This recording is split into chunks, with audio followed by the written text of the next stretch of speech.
Elisa Yachis, bonjour. Vous êtes directrice générale des canaux. Est-ce que vous pouvez nous dire quelle est l'origine des canaux, le point de départ et la manière de fonctionner au quotidien? Alors les canaux, c'est une association qui soutient tous les acteurs économiques qui veulent s'engager pour la planète et la solidarité. Donc c'est beaucoup l'économie sociale et solidaire Ouais. qui historiquement a porté ça, mais c'est aussi plus largement chacun dans son travail. On peut vouloir mettre plus plus de solidaire, plus de prise en compte des questions environnementales, et donc on va essayer de leur trouver des solutions, d'accompagner les entreprises, d'accompagner les personnes Ouais. pour qu'elles puissent agir chez elles, mais aussi dans leur travail. Et c'est un projet, c'est une association qui a été créée avec tout un collectif d'acteurs dans son conseil d'administration. Il est présidé par Yann Arthus Bertrand. C'est très fortement, et ça a été impulsé par la ville de Paris, mais rejoint aussi par d'autres collectivités de la métropole du Grand Paris. Et puis ça regroupe donc tous ces acteurs économiques qui, ensemble, décident de la stratégie des canaux. Très bien. Et l'économie circulaire également, qui est au cœur du dispositif? Alors, une économie engagée pour l'environnement, c'est beaucoup une économie circulaire. C'est une économie qui sort de cette linéarité, on va dire, et qui envisage le cycle de vie du produit, la réduction des déchets, le réemploi, l'allongement de la durée de vie des services et des produits, Ouais. et qui, tout le long de la chaîne de production et de commercialisation, essaie de trouver les solutions les plus écologiques.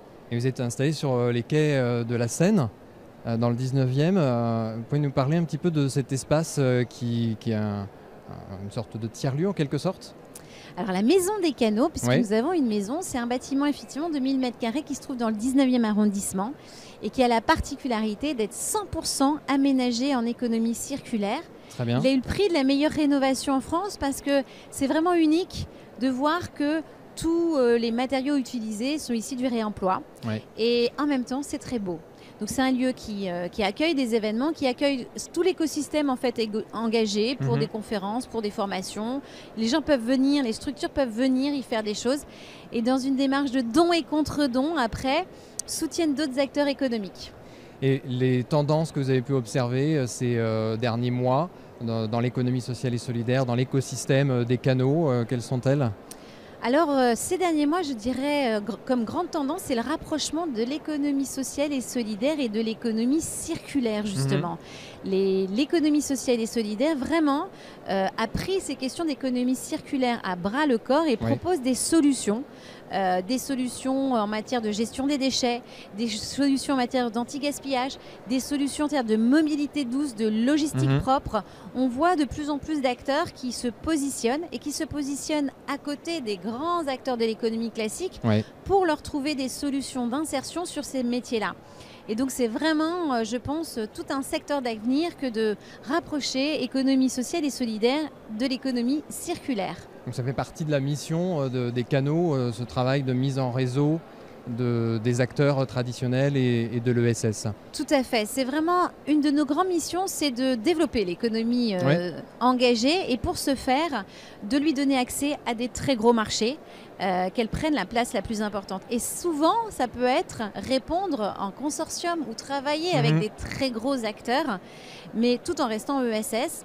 Donc créer des partenariats, créer des consortiums pour emporter des gros marchés, apprendre les uns les autres pour aider à se structurer. Donc effectivement, on le fait autour de grands projets comme les Jeux Olympiques, mais on le fait aussi pour beaucoup d'autres grands projets de collectivités territoriales, voire de l'État.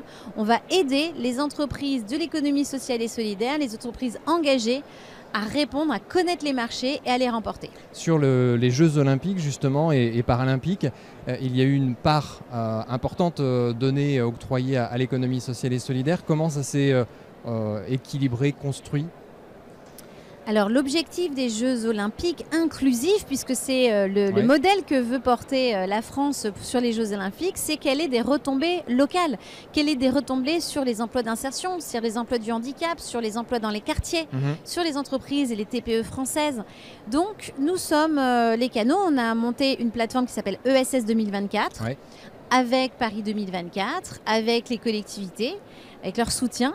Et cette plateforme, elle vise justement à informer, c'est un peu la cellule, on va dire, de lobbying de l'ESS, pour informer des marchés, informer les acheteurs publics des solutions et donc mettre en relation et leur faire remporter. Et ce qui est assez unique, c'est qu'aujourd'hui, alors tous les marchés ne sont pas passés, puisqu'il reste 80% des marchés pour ce grand événement qui est quand même 5 milliards d'achats, donc vous voyez, il y a beaucoup derrière, mais 20% sur les 20% qui ont déjà été passés et remportés, la part des TPE locales est de 60% et de l'ESS 18%, donc c'est vraiment des très beaux résultats et qui nous donnent l'envie, l'ambition d'être encore plus fort jusqu'à 2024. Et ce type de négociation qui permet en amont de prévoir une bande passante sur des achats responsables et inclusifs. Est-ce que c'est un modèle qui a vocation à se répliquer dans d'autres filières, dans d'autres grands dispositifs comme les Jeux Olympiques ? Tout à fait. Les canaux, nous travaillons avec les collectivités qui font appel à nous pour justement répliquer ce type de démarche sur leurs grands projets. Nous travaillons aussi par exemple avec la Banque des Territoires pour aussi répliquer sur des grands projets d'investissement en France la logique de ESS 2024, la logique déployée par les canaux qui est vraiment d'accompagner d'un côté les acheteurs et de l'autre d'aider les structures à répondre, d'aider les structures à s'associer, à créer des partenariats et de les informer au mieux pour qu'elles aient tous les éléments pour remporter les marchés et être vraiment les meilleures. Parfait. Merci beaucoup, Elisa. Je vous en prie. Merci à vous. À bientôt. À bientôt.